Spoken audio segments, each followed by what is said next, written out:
Hi guys, welcome to revision time. आज मैं ला रही हूँ आप सभी के लिए आरपीएफ कांस्टेबल एग्जाम 2025 के 12 मार्च को पूछे गए सेकंड शिफ्ट के क्वेश्चंस के एनालिसिस वीडियो। इस वीडियो में आपको जीके जीएस के क्वेश्चन के एनालिसिस मिलेंगे जो कि आज के एग्जाम में पूछे गए हैं, और बहुत सारे एक्स्ट्रा फैक्ट्स भी। ये एक्स्ट्रा फैक्ट्स आपको सिर्फ एक से एग्जाम में ही नहीं बल्कि आने वाले हर एग्जाम में हेल्प करेंगे, तो वीडियो को बहुत ही ध्यान से सुनिएगा। तो चलिए स्टार्ट करते हैं आज की ये वीडियो। मगर वीडियो को स्टार्ट करने से पहले अगर आप चैनल पर पहली बार आए हैं तो चैनल को ज़रूर सब्सक्राइब कर लीजिए और साथ ही इस वीडियो को लाइक भी ज़रूर कर दीजिएगा। तो चलिए स्टार्ट करते हैं 12 मार्च को पूछे गए सेकंड शिफ्ट के क्वेश्चंस के analysis video. Question number 1, Rukmini Devi Arundale किस शास्त्रीय नृत्य से संबंधित है? इसका आंसर है भरतनाट्यम। भरतनाट्यम नृत्य के पुनरुद्धार का श्रेय रुक्मणी देवी अरुंडेल को दिया जाता है। उन्हें 1956 में पद्म भूषण, 1957 में संगीत नाटक अकादमी पुरस्कार और 1984 में कालिदास सम्मान से सम्मानित किया जा चुका है। चलिए अब हम जान लेते हैं कुछ महत्वपूर्ण कलाकारों के नाम जिनके संबंध भरतनाट्यम नृत्य से है। सोनल मानसेन, स्वप्न सुंदरी, रोहिंटन कामा, बाला सरस्वती, अलारमेल वल्ली, मृणालिनी साराभाई, मल्लिका साराभाई, वैजयंती माला, रुक्मणी देवी, लैला सैमसम और पद्म सुब्रमण्यम, इन सभी का संबंध भरतनाट्यम नृत्य से है। नेक्स्ट क्वेश्चन, भारत में केवल एक वास्तविक अतिवादी नेता कौन थे? इसका आंसर है बाल गंगाधर तिलक। ये गर्म दल के प्रमुख नेता थे। भारतीय राष्ट्रीय कांग्रेस का गठन 1885 में हुआ था।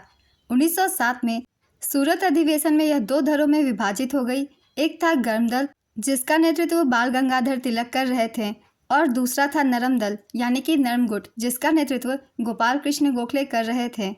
गर्म दल में बाल गंगाधर तिलक के अलावा लाला लाजपत राय और बिपिन चंद्र पाल भी शामिल थे। इन्हें सामूहिक रूप से लाल बाल पाल तिकड़ी के रूप में जाना जाता है।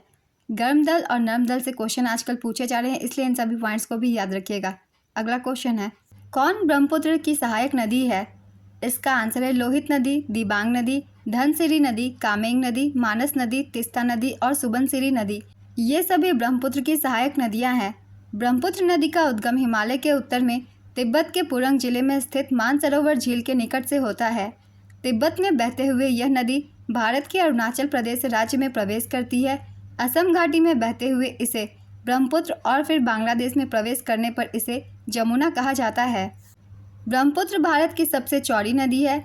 इस नदी की औसतन चौड़ाई 5.46 किलोमीटर है। ब्रह्मपुत्र नदी का सबसे गहरा पॉइंट असम के तिनसुकिया में पड़ता है। नेक्स्ट क्वेश्चन, भारतीय रिजर्व बैंक की स्थापना 1 अप्रैल 1935 को किसके प्रावधानों के अनुसार की गई थी? इसका आंसर है भारतीय रिजर्व बैंक अधिनियम 1934 के तहत। भारतीय रिजर्व बैंक अधिनियम 1934 के प्रावधानों के अनुसार रिजर्व बैंक की स्थापना की गई थी। 1 अप्रैल 1935 को आरबीआई ने अपना परिचालन शुरू किया था। 1949 में इसका राष्ट्रीयकरण किया गया। तो ये सारे पॉइंट्स बहुत ही इंपॉर्टेंट है, इन्हें भी याद रखिएगा। 1937 में आरबीआई का मुख्यालय कोलकाता से मुंबई स्थानांतरित कर दिया गया। सर ऑसबॉर्न स्मिथ आरबीआई के पहले गवर्नर थे। आरबीआई के पहले भारतीय गवर्नर सीडी देशमुख थे। आरबीआई के वर्तमान व 26वें गवर्नर संजय मल्होत्रा हैं। तो ये गवर्नर से कुछ इंपॉर्टेंट पॉइंट है, इन सभी गवर्नरों के नाम भी याद रखिएगा। और संजय मल्होत्रा से पहले शक्तिकांत दास 25वें गवर्नर थे आरबीआई के। अगला क्वेश्चन है, किस अनुच्छेद में धार्मिक स्वतंत्रता का वर्णन है? इसका आंसर है अनुच्छेद 25 से 28 में। अनुच्छेद 25 के मुताबिक हर नागरिक को अपने धर्म का शांतिपूर्ण अभ्यास करने और बढ़ावा देने का अधिकार है। नेक्स्ट क्वेश्चन, जैनिक सिनर किस देश के टेनिस खिलाड़ी हैं? इसका आंसर है इटली के। भारत का क्षेत्रफल कितना वर्ग किलोमीटर है? इसका आंसर है 32.8 लाख वर्ग किलोमीटर। भारत का कुल क्षेत्रफल 32,87,263 वर्ग किलोमीटर है, जो हिम आच्छादित हिमालय की ऊंचाइयों से शुरू होकर दक्षिण के विषुवतीय वर्षा वनों तक फैला हुआ है। यह दुनिया का 7वां सबसे बड़ा देश है। भारत के उत्तर से दक्षिण लंबाई 3,214 किलोमीटर और पूर्व से पश्चिम में चौड़ाई 2,933 किलोमीटर है। नेक्स्ट क्वेश्चन, 1857 की क्रांति कब शुरू हुई थी? इसका आंसर है 10 मई 1857 को। 1857 की क्रांति 10 मई 1857 को मेरठ से शुरू हुई थी। 8 जुलाई 1858 को मेरठ में हुए विद्रोह के 14 महीने बाद लॉर्ड कैनिंग द्वारा अंततः शांति की घोषणा की गई थी। तो पहले के एनालिसिस वीडियो में आप सभी को मैंने बताया हुआ था इस क्रांति की शुरुआत 10 मई 1857 से की गई थी। नेक्स्ट क्वेश्चन, असहयोग आंदोलन की शुरुआत कब हुई थी? इसका आंसर है 1 अगस्त 1920। असहयोग आंदोलन 1 अगस्त 1920 में औपचारिक रूप से शुरू हुआ था और बाद में आंदोलन का प्रस्ताव कांग्रेस के कलकत्ता अधिवेशन में 4 सितंबर 1920 को पारित हुआ, जिसके बाद कांग्रेस ने इसे अपना औपचारिक आंदोलन स्वीकृत किया। नेक्स्ट क्वेश्चन, गुप्त वंश की स्थापना किसने की थी? इसका आंसर होगा श्रीगुप्त ने। गुप्त वंश की स्थापना श्रीगुप्त ने की थी। हालांकि चंद्रगुप्त प्रथम को ही गुप्त वंश का वास्तविक संस्थापक माना जाता है। श्रीगुप्त ने महाराज की उपाधि धारण की थी। श्रीगुप्त के बाद उनका पुत्र घटोत्कच शासक बना था। गुप्त साम्राज्य 550 ईस्वी तक चला। अगला क्वेश्चन है, अकबर का राज्याभिषेक कब हुआ था? इसका आंसर है 14 फरवरी 1556। मुगल सम्राट अकबर का राज्याभिषेक 14 फरवरी 1556 को पंजाब के कलानौर में हुआ था। उस समय अकबर की उम्र 13 साल और 4 महीने थी। नेक्स्ट क्वेश्चन, संसद संविधान के कौन से भाग में आती है? इसका आंसर होगा भाग 5 में। परावर्तक दूरदर्शी की खोज किसने की थी? इसका आंसर होगा सर आइजैक न्यूटन। परावर्तक दूरदर्शी की खोज सर आइजैक न्यूटन ने 1668 में की थी। उन्होंने प्रकाश को इकट्ठा और केंद्रित करने के लिए अवतल दर्पण का उपयोग किया था। नेक्स्ट क्वेश्चन, अंडमान और निकोबार द्वीप समूह की जनजाति जो आज भी अलग थलग रहती है, इन जनजातियों के नाम हैं जारवा, ओंगे और सेंटिनली। इनमें से जो भी ऑप्शन में हो आप उसे टिक कर सकते हैं। अगला क्वेश्चन है, ब्रह्मपुत्र घाटी क्षेत्र में कौन सा कारखाना है? इसका आंसर है मोरान होगरीजन तेल क्षेत्र। विदेशी मुद्रा विनियमन अधिनियम फेरा भारत में कब पारित हुआ था? इसका आंसर है 1973 में। विदेशी मुद्रा विनियमन अधिनियम, जिसे 1973 में भारतीय संसद द्वारा पारित किया गया था, 1 जनवरी 1974 से लागू हुआ। इसका उद्देश्य विदेशी मुद्रा और प्रतिभूतियों से जुड़े वित्तीय लेन देन को नियंत्रित करना था। 1999 में फेरा की जगह विदेशी मुद्रा प्रबंधन अधिनियम लाया गया था। इसे 1 जून 2000 को लागू किया गया। फेमा का उद्देश्य भारत में विदेशी मुद्रा बाजार के उचित प्रबंधन को बढ़ावा देना था और बाहरी व्यापार को और भुगतान सुविधाजनक बनाना था। फेमा को उस समय लागू किया जब देश का विदेशी भंडार संतोषजनक था। तो फेमा और फेरा दोनों ही के बारे में आप सभी को ये बातें जान लेनी है, इसलिए इन्हें भी ध्यान रखिएगा।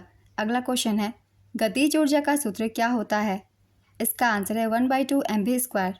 जीडीपी बढ़ने में सबसे अधिक योगदान किस क्षेत्र का है? इसका आंसर है कृषि।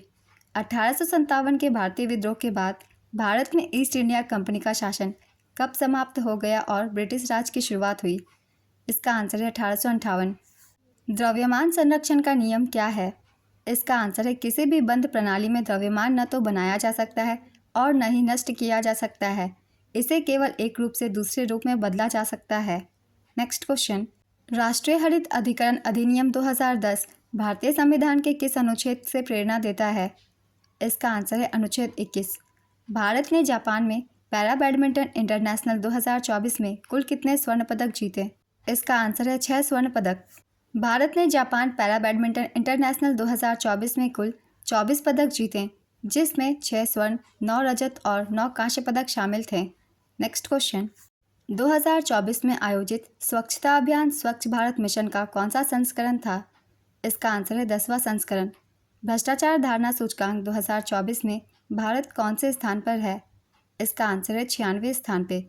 इनमें से क्या राज्यपाल के अधिकारों में शामिल नहीं है? इसका आंसर है राष्ट्रपति शासन लागू करने की सिफारिशें करने का अधिकार। नवाचार पुरस्कार से किस आईआईटी को सम्मानित किया गया है? इसका आंसर है आईआईटी रुड़की। राग में कम से कम कितने स्वरों का होना आवश्यक है? इसका आंसर है 5। राग में कम से कम 5 और ज़्यादा से ज़्यादा 7 स्वरों का होना आवश्यक होता है। नेक्स्ट क्वेश्चन, एनजीटी के पहले अध्यक्ष कौन थे? इसका आंसर है न्यायमूर्ति लोकेश्वर सेन पंटा। अगर आपने पहले की एनालिसिस वीडियो देखी है तो मैंने एक्स्ट्रा फैक्ट्स में बताया हुआ है, तो एनजीटी के बारे में भी आप सब पढ़ लीजिएगा। नेक्स्ट क्वेश्चन, वर्ष 2025 में बैंक दर क्या है? इसका आंसर है 6.5%। मैंने हर दिन एनालिसिस वीडियो में बताया हुआ है, बैंक रेट 6.5% है। ये जो रेट्स हैं इन्हें आप सब याद रखिएगा, क्योंकि इस एग्ज़ाम में बहुत सारे क्वेश्चन पूछे जा रहे हैं। मैंने इससे पहले भी फर्स्ट शिफ्ट के वीडियो में बताया हुआ है, तो अगर आप लोगों ने फर्स्ट शिफ्ट के एनालिसिस वीडियो नहीं देखी है तो जाके देख लीजिए, उसमें सारी चीज़ें मैंने डिटेल से लिख दी है। तो आज के सेकंड शिफ्ट के क्वेश्चंस की एनालिसिस वीडियो कंप्लीट होती है। बहुत ही इंपॉर्टेंट क्वेश्चंस थे आपके आने वाले एग्जाम के लिए भी ये।